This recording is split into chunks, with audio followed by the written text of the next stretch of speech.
வணக்கம். நேத்து Nifty almost 101 points பாசிட்டிவ்ல close ஆச்சு. நான் சொல்றது வந்து ஃபியூச்சர்ஸ் அண்ட் 84 பாயிண்ட்ஸ் ப்ரீமியம்ல இருந்துச்சு. Bank Nifty 440 points 437 points premium 261 points. So market செம்ம ப்ரீமியம்ல தான் இருக்கு. சூப்பர் டூப்பர் ப்ரீமியம் சொல்ல முடியாது, ஆனால் ஓரளவுக்கு டீசென்ட் ப்ரீமியம்ல தான் இருக்கு. பட் ஹையஸ்ட் காலை வந்து 22,000 லெவலில் வந்து ரைட் ஆயிருக்கு இன்னைக்கு எக்ஸ்பைரி. அண்ட் இதுக்கு அடுத்தபடியாக 21,100ல வந்து இதாயிருக்கு.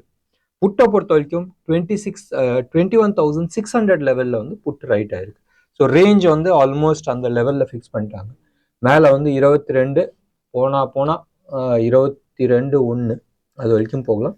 கீழே வந்து 21,600 லெவலில் வந்து புட்டு ரிசர்வ் ஆயிருக்கு. பேங்க் நிஃப்டியை பொறுத்த வரைக்கும் நேத்து மார்க்கெட் வந்து க்ளோஸ் ஆகும்போது 46,170ல க்ளோஸ் ஆயிருக்கு. ஆனால் ஹையஸ்ட் கால் வந்து 46,000ல தான் ரைட் ஆயிருக்கு. அண்ட் புட்டை பொறுத்த வரைக்கும் 45,500 லெவலில் தான் ரைட் ஆயிருக்கு. இது ரெண்டுமே வந்து அடுத்த வாரத்துக்கான எக்ஸ்பைரி. நான் சொல்றது வந்து பேங்க் நிஃப்டியை பொறுத்த வரைக்கும். ஸோ பேங்க் நிஃப்டியில் பெரிய மூவ்மெண்ட்ஸ் இருக்காதுன்றதை எதிர்பார்த்துட்டு இருக்காங்க. ஏன்னா நேத்தே வந்து ஷார்ட் கவரிங்ஸ் முடிஞ்சிருக்குன்றது எதிர்பார்த்துட்டு இருக்காங்க. நீங்க வந்து ஸ்டாக் வைஸ் நீங்க எடுத்து பார்த்தீங்கன்னா நேற்று வந்து தார்மாரா ஏறினது வந்து நேஷனல் அலுமினியம் பியூரா short covering, right? So National Aluminium மேலே போகுமா? டெக்னிக்கலி எடுத்து பார்த்தீங்கன்னா எஸ், மேலே போகிறதுக்கான சான்சஸ் இருக்கு. பட் இன்னைக்கு வந்து ஒரு புல் பேக் வந்துட்டு அதுக்கு மேலே போகலாம். ஸோ நேற்று ஏறினது பியூர் ஷார்ட் கவரிங்ல தான் ஏறிச்சு. வேற ஹிந்துஸ்தான் பெட்ரோலியம், பிபிசிஎல் இது எல்லாமே வந்து ஆயில் செக்டார்ஸ் ஏறினால அது ஏறிச்சு. இது ஒரு சைடு இருக்கட்டும். இன்னொன்று சைடில் ஹிந்துஸ்தான் காப்பரில் வந்து ஓஐ இன்க்ரீஸ் ஆயிருக்கு, ஓப்பன் இன்ட்ரெஸ்ட் இன்க்ரீஸ் ஆயிருக்கு, ஆல்மோஸ்ட் 21% இன்க்ரீஸ் ஆயிருக்கு. அண்ட் ஹிந்துஸ்தான் காப்பர் அப்சைடில் வந்து நிறைய டார்கெட் இருக்கு. நேற்று நம்ம வீடியோலையும் அதை பற்றி நம்ம பேசணும். மறுபடியும் நான் ஒரு விஷயத்த நான் வந்து ஞாபகப்படுத்தணும்னு நான் விருப்பப்படுறேன். நான் சிபி ரிஜிஸ்டர்ட் அட்வைசர் கிடையாது. நான் கொடுக்கறது முழுக்க எஜுகேஷன் பர்பஸ்க்கோசரம் மட்டும்தான். ஒன்று. ரெண்டாவது, எஃப்என்டோ பயங்கர ரிஸ்கான ட்ரேட்ஸ், ரைட்? ஸோ நிறைய குடும்பங்கள், நிறைய பேர் வந்து பெரும் நஷ்டத்தை வந்து பார்த்தது வந்து எஃப்என்டோனால தான், ஸ்டாக் மார்க்கெட்னால கிடையாது. ஸோ எஃப்என்டோ ட்ரேட் பண்ணுறீங்கன்னு சொன்னால் பார்த்து ஜாக்கிரதையாக ட்ரேட் பண்ணுங்கள். அண்ட் இன்ஃபர்மேஷன் எடுத்து நீங்கள் அது வந்து உங்களுக்கு ஏத்தாப்புல ஃபிக்ஸ் பண்ணிவிட்டு அதுக்கப்புறமா ட்ரேட் பண்ணுறது அட்வைசபிளாக இருக்கும். இன்னைக்கு வந்து ஸ்டாக் வாட்ச் லிஸ்ட்டில் அப்சைடில் வந்து Hindustan Petroleum, IOC, Vedanta, Bank of Baroda இது எல்லாமே வந்து பை சைடில் இருக்குது. இது எல்லாமே வந்து ஓப்பன் இன்ட்ரெஸ்ட் பேசிஸில் நான் சொல்கிறேன்.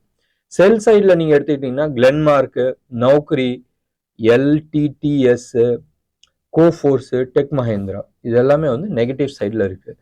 இதெல்லாம் பார்க்கும் போதும் மீடியா சைடு கொஞ்சம், மீடியா இல்லை, ஐடி செக்டர் வந்து கொஞ்சம் வீக்காக இருக்கிற மாதிரி தான் தெரியுது. நேற்று வந்து நீங்கள் ஓவராலாக நீங்கள் எடுத்துக்கிட்டீங்கன்னு சொன்னால் செக்டர் வைஸ் நீங்கள் எடுத்துக்கிட்டிங்கன்னா எல்லா செக்டருமே நல்லா இருந்துச்சு except for pharma and technology stocks. So இது ரெண்டு மட்டும்தான் வந்து கொஞ்சம் மோசமாக இருந்துச்சு. கோல்டு எடுத்துக்கிட்டிங்கன்னு சொன்னால் நேற்று வந்து கோல்டில் வந்து ஒரு பெரிய மூமெண்ட்டில் முந்தா நேற்று வந்து பெரிய ஃபால் இருந்துச்சு. நேற்று கவனிக்க வேண்டிய ஒரு பெரிய விஷயம் என்னன்னு சொன்னால் நேச்சுரல் கேஸ். போகிற போக்கு பார்த்தா நேச்சுரல் கேஸை கொடுத்து கையில் கேஷ் கொடுப்பாங்க போல இருக்கு. நேற்று 4% டவுன். எதுக்கு தான் நேச்சுரல் கேஸை இப்படி போட்டு அடிக்கிறாங்கன்றது தெரியாது. நேச்சுரல் கேஸ் டவுன்னு சொன்னால் யாருக்கு கொண்டாட்டம் சொன்னால் ஃபர்டிலைசர் கம்பெனிஸ்க்கு எல்லாமே கொண்டாட்டம். ஃபர்டிலைசருக்கு மேஜர் ரா மெட்டீரியல்னு எடுத்துக்கிட்டா நேச்சுரல் கேஸ் தான். இது மனசில் வச்சிங்க. ஸோ ஃபர்டிலைசர் ஸ்டாக்ஸ் எல்லாத்தையுமே வந்து மனசில் வச்சிங்க. நேற்று யூஎஸ் மார்க்கெட் ரொம்ப ஃப்ளாட்டிஷாக க்ளோஸ் ஆச்சு. முந்தா நேற்று வந்து பயங்கர நெகட்டிவாக இருந்துச்சு. நேற்று செம்ம ஃப்ளாட்டிஷாக க்ளோஸ் ஆச்சு. ருப்பியை பொறுத்த வரைக்கும் அந்த 83-10 அந்த ஜோன்லேயே வந்து ரொம்ப நாள் ஆட்டம் போட்டுட்டு இருக்கு. அது கன்சாலிடேஷனா என்ன அதுன்றது தெரியாது. பட் டெஃபினட்டா ஆர்பிஐ பெரிய லெவல்ல இன்டர்வென்ஷன் பண்ணிட்டு இருக்கு. அண்ட் வெஸ்டர்ன் வேர்ல்டு கண்டுக்காத இருக்கிறாங்க. அவங்கள பொறுத்த வரைக்கும் ருப்பி ஸ்டேபிளா இருந்துச்சுன்னு சொன்னால் அந்த இன்வெஸ்டர்ஸ்க்கு எல்லாருமே வந்து வரப்பிரசாதம். பார்க்கலாம் மிக விரைவில். பிரதமர் வந்து நேற்று யுஏஇ போயிட்டு அப்படியே கத்தாருக்கு போயிட்டு ஒரு பெரிய அக்ரிமெண்ட்ஸ்லாம் சைன் பண்ணியிருக்கிறாங்க. முடிச்சு இந்தியாவுக்கு வரும்போதும் மோஸ்ட் லைக்லி, ரைட், இந்த வாரம் இல்லை அடுத்த வாரத்தில் வந்து எலெக்ஷன் டேட்ஸ் அனௌன்ஸ் பண்ணுறதுக்கான நிறைய வாய்ப்புகள் உண்டு. ஸோ வெயிட் பண்ணி பார்க்கலாம். எலெக்ஷன் டேட்ஸ் வந்துருச்சுன்னு சொன்னால் எந்த மேஜர் பாலிசியும் வந்து கவர்மெண்ட் அனௌன்ஸ் பண்ண முடியாது. ஸோ அதுக்கு முன்னாடி ஏதாச்சும் ஒரு ஜர்க் இருக்கான்றது பார்க்க வேண்டிய ஒரு விஷயம். இது இல்லாத மனசில் ஒன்று ஞாபகம் வச்சுங்க, நேஷனல் கேபிட்டல்ல விவசாய போராட்டம் நடந்துட்டு இருக்கு. அந்த விவசாய போராட்டம் எப்படி வந்து பாலிடிக்ஸ்ல எஃபெக்ட் ஆகுன்றது பார்க்க வேண்டிய ஒரு விஷயம். ஏன் நான் அதை வந்து முக்கியம் கொடுக்குறேன்னு சொன்னால், அதுக்கான எதிரொலி வந்து மார்க்கெட்ல வந்து காட்டும். அவங்க கேட்கறது வந்து guarantee, right, guaranteed minimum support price. அப்படி ஏதாச்சும் கவர்மெண்ட் வந்து ப்ரெஷர்ல வந்து பண்ணாங்கன்னு சொன்னால் பொருளாதாரத்துக்கு வந்து ஒரு பெரிய நஷ்டமா இருக்கிறதுக்கான வாய்ப்புகள் இருக்கு. ஒன்று. ரெண்டாவது வந்து அது வந்து இம்மீடியட்டா வந்து மார்க்கெட்ல வந்து ரிஃப்ளெக்ட் ஆகும். ஸோ இது வந்து மனசுல வச்சுக்கிட்டு அதுக்கப்புறமா நீங்க டிசிஷன்ஸ் எடுத்துங்க.